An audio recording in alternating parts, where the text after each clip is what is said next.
Hello, I'm Paul Briley, and you're listening to Off the Comma. I'm a human who cares about supporting other humans. On this podcast, we'll explore all facets of what it means to feel stuck in life. We talk with people just like us who have found themselves sitting on a comma and not knowing where to go next. We'll unpack the experience with them, where they've been stuck, what it feels like, what they experienced, and what they learned. My goal is to inspire you by seeing yourself in others. I believe that when we feel more connected and seen, magic can happen.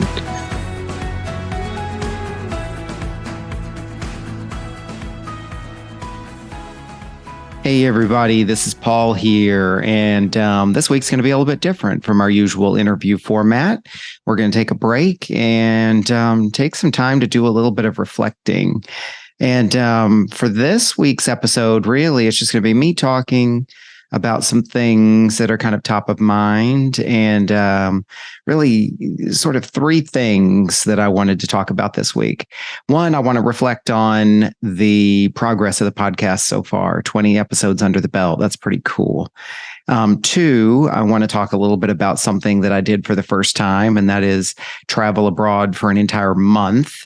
So we'll talk about that and how that has changed me and what I've learned from that. And then third, I want to talk a little bit about living with the unknown, which is also a big part of what we talk about here on Off the Comma quite a bit. So three things: progress of the podcast so far, my travels abroad, and living with the unknown. And then, of course, we'll wrap up with some of the usual acknowledgments as well. So let's jump in. Let's start with 20 episodes off the comma. So that's pretty cool. I have to say, pretty exciting for me. And, I didn't picture this. This was not something I ever imagined or pictured. And it started coming into kind of form last year, 2022, when I started visualizing it kind of on a whim and as a response to, an entirely different direction that I thought I was going to be going. And I definitely want to acknowledge that this was not something that I had a long-term plan for. This was literally something that I got a message from the universe that kind of planted a seed in my head. And then I changed directions and started going this direction. And then voila. And we officially launched in March. And then since that time, I've had the privilege and the honor to be able to sit with so many people and let them talk about their experiences with being stuck and getting unstuck and everything in between, their experiences with sitting on a comma, getting off the comma, and all of their interpretations of what sitting on a comma and getting off a comma means to them personally. And I just want to take a couple of minutes and kind of talk about, what have I learned from that process? What are some of the kind of main messages that have come out of the first 20 interviews? And what are some of the themes? So, first I want to acknowledge, the courage and bravery of all of the people who have come onto this podcast and shared some really personal and sometimes very intimate and very vulnerable stories about themselves and their lives and their experiences. The bravery to come on here and speak out loud about, some of these experiences that are not always comfortable. That's pretty amazing in and of itself and is to be acknowledged. Also, just the sheer vulnerability that people have shared and demonstrated is also to be acknowledged, because a lot of people that I've interviewed had an idea about what they wanted to talk about. They've come on here and thought they knew how the conversation was going to unfold. And many of our guests have talked about how the story went differently than they thought it would, or they ended up sharing things that they really hadn't thought they were going to be sharing, or how certain things came up for them. And I think the reason that's important is, as we know in coaching, as I know as a coach, but also as I know in my own experience, being able to talk about something and connect with someone and get things off of your chest is really, that's really important, and it can be very, very powerful. So I think that's probably one of the most important things that I've noticed about the podcast is the power of what it creates when people are able to come on and actually talk about their experiences and have someone listen to them and ask insightful questions without an agenda, and really let people kind of unpack and explore what's going on for them. So much of what we, deal with when we're sitting on a comma occurs in our head. And I know at the end of every episode, I encourage people to journal about it and write it down. And it really is powerful when you get things out of your head and you can actually look at them and see them, what can come up for you. So that's something that has really proven itself from our first 20 episodes, is the power of just telling the story, the power of showing up and kind of letting the story tell itself, and then the power of discovery, just trusting that when you start to talk and when you start to process, that things will come up and present themselves for you. So I think that's been pretty cool. That's one of the themes, is showing up and letting the story unfold. Another thing that these first 20 episodes have revealed to me is this power of listening. I'm trained as a listener. I've been a listener as part of my career. I've been a listener as, a friend and a family member and so forth throughout my life. But boy, until I started practicing life coaching, I didn't really understand what listening was and the power of listening. And then being able to put on this podcast and having the honor and the privilege of being able to sit front row and be witness to all of these stories has really doubled down for me on the power of listening, and how important it is to create a space for people to be able to talk, to be able to allow someone to feel trust that they can talk about anything that they need to talk about, and not have to worry about being rushed or interrupted, or, you having an agenda or trying to get them somewhere. Just the magic that can happen when you sit and focus and just really allow yourself to be present and listen to someone else's story, and then ask questions when things come up that you're sincerely curious about. It's something that I wasn't necessarily good at in the past, or maybe wasn't always committed to, but boy, the power of listening is just super, super important. And working on this podcast and being a part of these stories has really shown me how important that is. And it strikes me that it is November 2nd, 2023, and there are a lot of things going on in this world right now. There's always things going on in this world right now, but we're also experiencing some really dramatic events happening that have global repercussions. And, I'm talking about the power of listening, and I just see how much we are not listening in this world. So that's just my personal observation. And I think and believe that if we were all to focus just a little bit more on listening and setting aside our agendas and setting aside our own kind of worldviews, and allowing space for other people to just be themselves and express themselves and listen with sincere curiosity, what kind of an impact would that make on the world? And how could it defuse some of these things that are happening in our world today and always and in the future? Like, what kind of a change could that create? The last thing I wanted to acknowledge, from our first 20 episodes is really the capability of people. We live in a world where, people are expected to be experts in their crafts and their field. And, we're focused on all the ways our lives are inadequate and inferior and incomplete. And so we go out seeking the advice of experts and gurus, and we're always looking to someone else for the answers or the products to solve our problems, or the services, that we seek to make us feel better and to try to, answer our questions. But boy, this podcast has really shown me how much people are capable that even if you show up to this podcast telling the story about a comma you're currently sitting on, something you're stuck with, something you haven't solved for a long time, the power that this space has to reveal the capability of people and individuals. And I really want to emphasize that point because, first of all, it's just true. Second of all, it's something that, I'm trained in as a life coach. That's one of the presuppositions of coaching, is that, we don't solve things for people because they're more than capable of solving things for themselves. And, we create space for them to do that.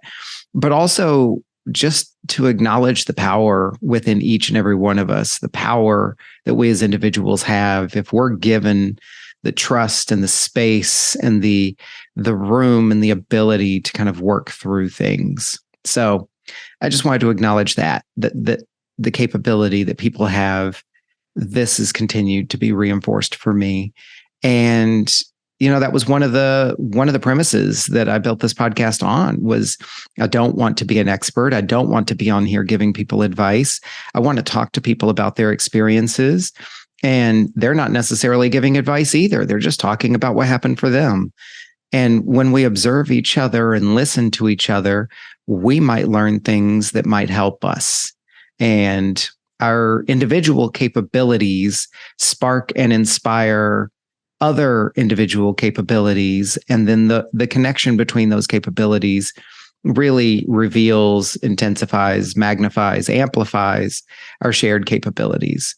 So, I think that's a really important theme to point out, is that people really are more capable than sometimes they give themselves credit for, and sometimes we give them credit for. So that's just a really cool thing. There's lots more that I could say, but I just really wanted to highlight those three things as some of the things that I've learned so far from the first 20 episodes. It's been powerful. It will continue to be powerful, and it's continuing to reveal things that I suspected it might, and also reveal things that were a nice surprise for me. And I have to say, I said before that getting off of my own comma means helping other people get off of their comma. And by help, I mean just being there for them to be able to demonstrate and bring forth their capability. But this podcast has really been such a project and a passion project. And I don't do it for money. I don't get paid for this, but it is one of the things in my life right now that is so clear, and that I don't question, I don't struggle with. It comes easy. I enjoy it. It's a lot of hard work, but I just kind of do it. And I enjoy it so much. So, I also want to thank this podcast for helping me get off of a comma, which is doing something scary and doing something even when I didn't know what it was going to look like, and doing something even when I don't know where it's going to go. And I don't know where this is going. I just know that I'm going to keep doing it, and that I need to keep doing it. And I mean that in the purest sense. Like it's very important for me to keep doing it. And I don't need to know where it's going to go. I know what it's doing each and every episode. I know what it's doing for me, and I know what it's doing for the guests that I talk to, and I know what it's doing for people who comment about things that they take from each episode. So that is my little bit of recap from the first 20 episodes of Off the Comma, and more to come. I'm excited about some of the interviews that I have scheduled, and I'm also excited about who else might be showing up on future episodes. And with that, I'll also extend an invitation that, this podcast is not limited to, restricted from, or exclusively for any one person or group or demographic. This podcast is for everyone. And because we can all relate to what it's like to be stuck and to get unstuck, sitting on a comma, getting off a comma, then pretty much anybody is a candidate. So if this podcast has moved you, and if you've got a story inside you that is itching to get out of you, or maybe you're just deathly afraid to say it, give me a call, contact me, and let's get you on the podcast. Let's talk about it. All right. So 20 episodes down, many more to go. Now, the second thing I wanted to talk about is something really big that I just did. I literally 2 days home from my first ever one whole month abroad. So I took a whole month basically off and traveled. And I'll get into that here in a minute. But I have never done that before. I've taken weeks off for vacation. My listeners in America, you'll all know what this is like. Like, how do you even take a week off? And half the time you're taking your time off in conjunction with a holiday or whatever to try to spread the days out. But the idea of taking a whole month and just going away, and for the most part, kind of just cutting the cord to home base for a while. I had never done that before and never imagined I would do that until like retirement or something. So, but I was inspired by my friend Chris, who I visited last year while she was doing something similar to this. And that seed was planted and I kind of forgot about it for a while. And then at the beginning of this year, I said, no, I'm taking the month of October off. Had no idea what it was going to look like. I just knew I was taking the month of October off. Now, before I go any further, I want to acknowledge something very, very important. I am so humbled and grateful and amazed that I have done this. I am absolutely privileged to have been able to make this happen. I'm not rolling in dough by any stretch of the stretch at all, but I was able to make this happen. Like, it doesn't matter whether I've got money in the bank or not. The fact that I was able to make this happen is privilege. And I want to acknowledge that. It's not lost on me how privileged I am to be able to have done what I've just done. And I've had quite a number of friends say, oh, I'm so jealous. And it's like, guess what? I'm still jealous. Like, I don't even know who I am that I've been able to pull this off.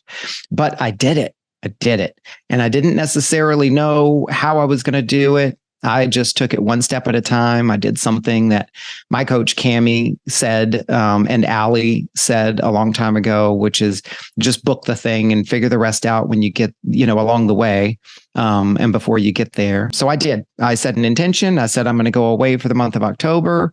And then little things happened and I made little decisions along the way and then just slowly figured it out until I got there and then continued to figure it out along the way. So the important part about that is that I did something big.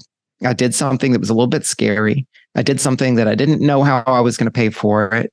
And I did something that required me to set aside some of my beliefs, habits, behaviors.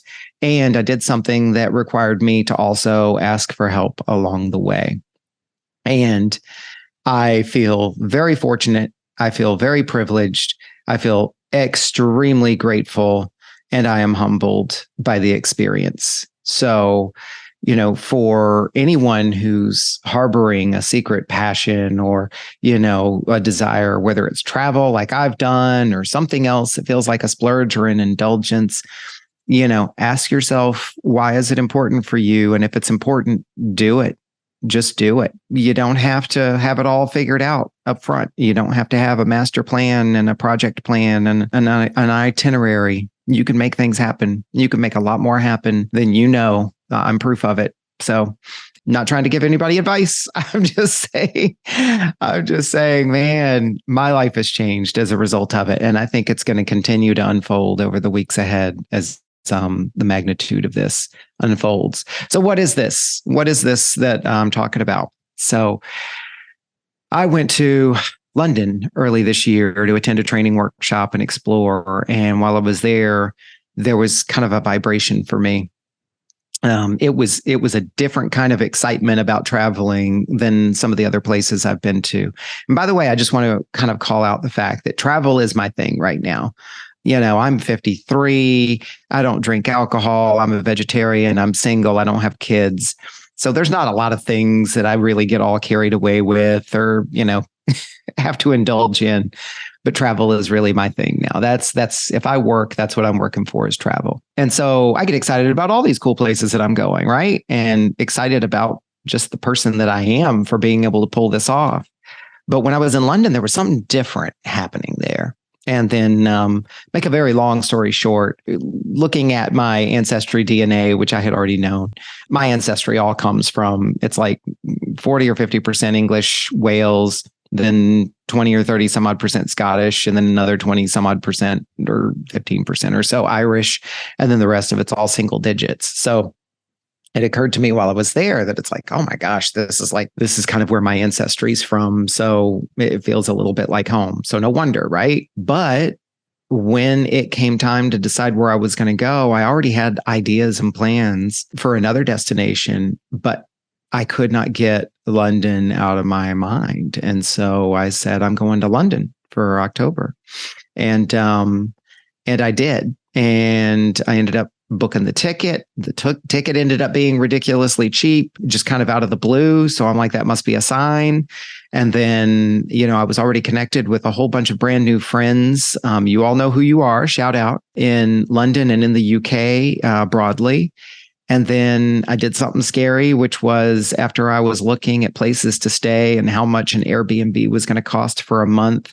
By the way, 6,000 to 10,000 pounds was what I was finding, way out of my budget. I actually connected with a couple of these new friends who graciously opened up their homes. Shout out to Annie and Tony and Janie, and then also to Chris, because while I was in the UK, I also traveled to visit her where she was vacationing in Greece. So was able to stay with her in her rental. These were things that I'm not used to doing, right? Unless I'm going to travel and visit a relative or a friend or something like that.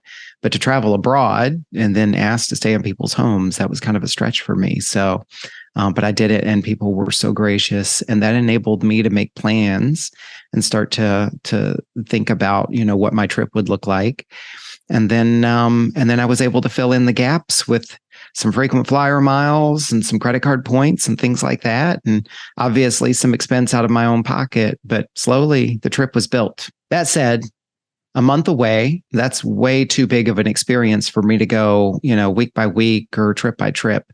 But what I will say is that when I got there, I had originally planned to go and not be focused on anything in the US and to just be present over there, see what the universe was going to bring me, see what would show up, explore. That's one of my big themes, is just exploring and going new places and so forth. But I brought something with me. There was a work project that I was working on, and it was just so heavy, and I was way too invested in it. And it was something that I created, and it was something that nobody else was necessarily looking for. And it weighed on me heavily for the whole first week, until through some coaching and a couple of conversations with friends and trusted colleagues, I finally did something crazy, which was I just said, no, I'm not going to do it. And I set it aside. And that meant kind of eating a little bit of my pride and being okay with, some sunk effort and a lot of work that I put into building something. But once I let go and once I set it aside, my shoulders were so much lighter, and I was able to just really focus on enjoying my trip.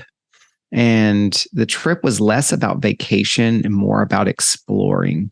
And, through the graciousness of these new friends who were letting me stay in their places, I was able to live like a local. I was able to get out and just walk the streets and explore and go block after block and meet strangers and have conversations with people at street corners or on subways or in coffee shops and things like that. The other thing that the trip did was I was able to kind of zoom out and just really study people. That's one of the things that I love about traveling. And, going to different places and seeing how people live differently and how people are different. That's a lot of fun. But also, over time, you start to see that even though they're in different places and even though they might look and sound different from me, ultimately, we're all still the same. We're all still humans. We're all still people with the same, needs and habits and wants and behaviors and so forth. So it's just really fascinating. I enjoy seeing how these cities are built. I enjoy seeing how people live in these cities and towns.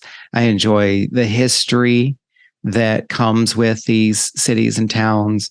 And keep in mind, I don't go and, book spa resorts. I don't book massages and facials and manicures and pedicures. I'm not eating at gourmet restaurants. I don't have agendas of museums and theme parks and sites and attractions booked every day.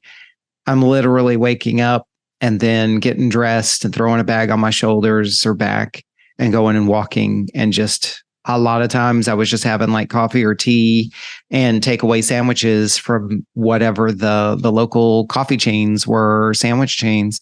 I did not care about sitting and eating in restaurants and big, elaborate, expensive meals. I wanted to grab and go, or I wanted to sit at the window and watch people. And that's what I did. And man, just the power of being able to be an observer, which is also another form of listening. Like I was listening, but I was listening with my ears. I was listening with my eyes. I was listening with my gut and my feelings. And I still can't quite explain what all this has meant to me.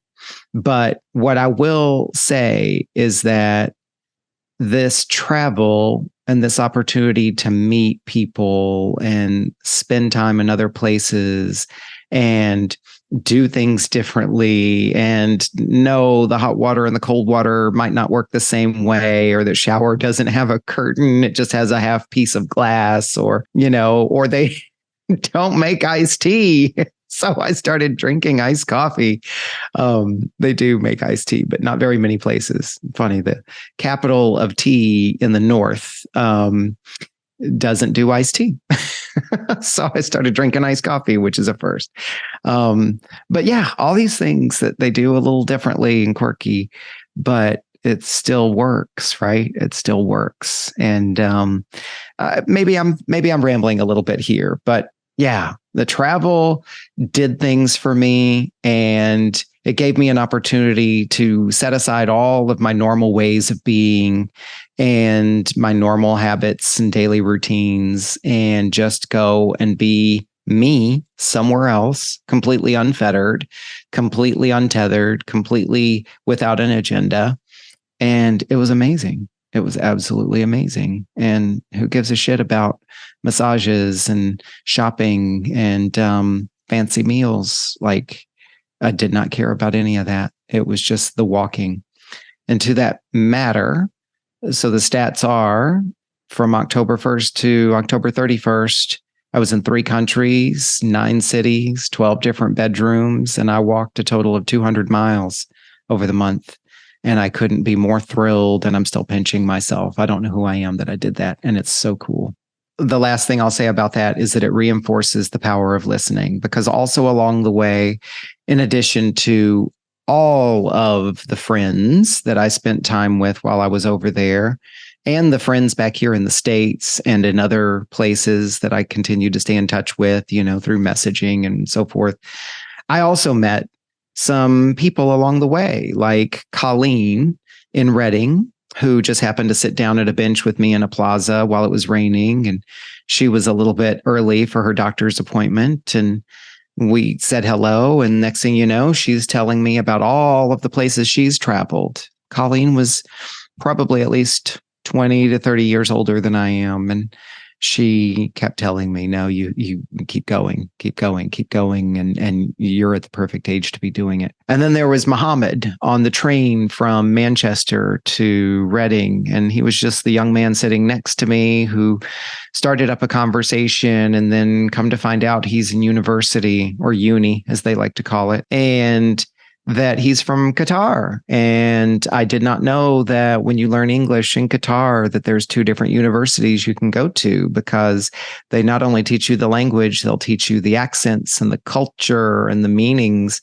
And so he ended up going to the American English University and traveled through America, went to school in America, and ended up in Britain, and was feeling out of place because he wasn't speaking the British English. So how fascinating is that, right? And then there was Vera, the day that I was walking around in the Aldgate neighborhood in central London and was kind of craving a coffee. And I saw this place across the street called Urban Grind, I believe it was. And it's like, no, it's too busy. Never mind. I'll just keep going. There's too much traffic. And I walked a half a block and then turned around and went all the way back and further still and crossed the crosswalk, went in, asked for an iced coffee. She asked me some questions about it. And then next thing you know, we're talking about my travels. And then she reveals herself to be a life coach, as well as working in a coffee shop. And then for 15 minutes, she and I just talked and talked and talked. And for 15 solid minutes, not another soul walked into that coffee shop while we were talking. And we both acknowledged that, wow, that must be a sign from the universe that we were supposed to meet. And we're connected now on Instagram and more to come. And then the young man, Andreas, who cut my hair in the barbershop in West London and asked me why I wasn't working while I was traveling because his friend does that. And I said, well, I would like to someday. And right now I'm just testing the traveling part. So just all these different people. And there were more along the way.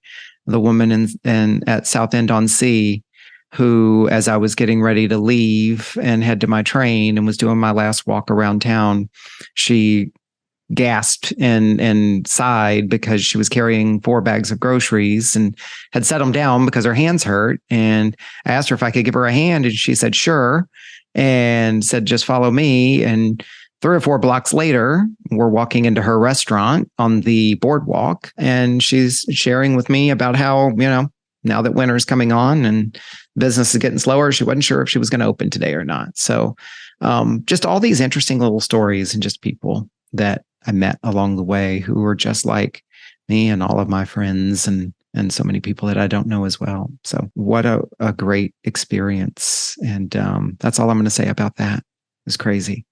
Lastly, and then I'll need to wrap this episode up, but living with the unknown. So that's one of the things we talk about on the podcast all the time. People talk about the unknown in all of its manifestations and all of its versions. And so I come back to California, to Sacramento, from this just absolutely, mind-altering experience for me. And I'm so grateful and I'm so overwhelmed with feeling and emotion and so kind of moved by the whole experience.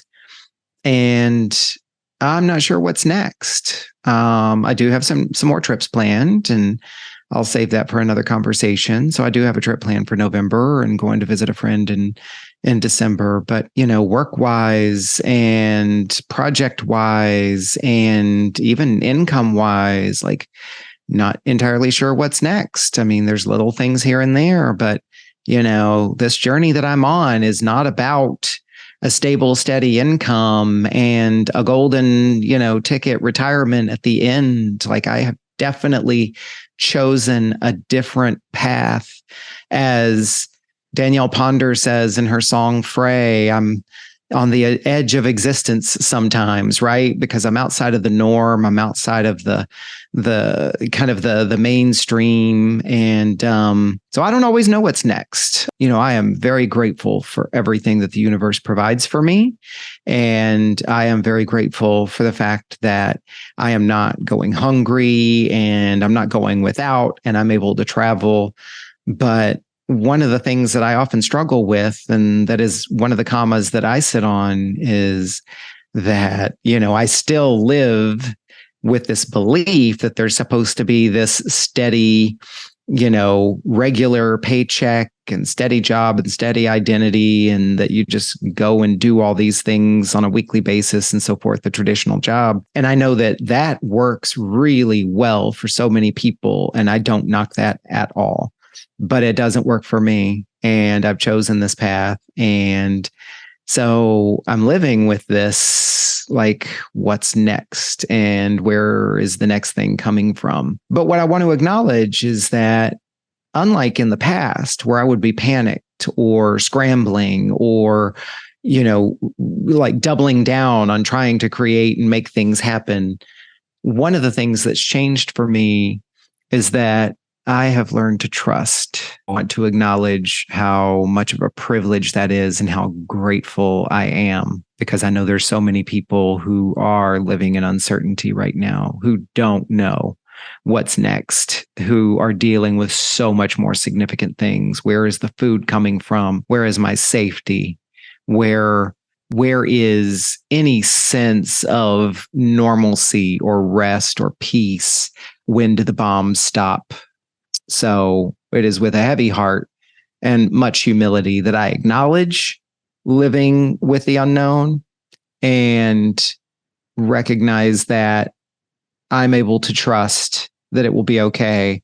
And yet I want to send out my most heartfelt thoughts for peace to all of those who are just completely unable to trust right now. I just sincerely send nothing but positive energy to all of you. So those are the three things I wanted to reflect on for episode 21. And, I think really the theme that comes out of this is just the importance of listening. This podcast is all about listening.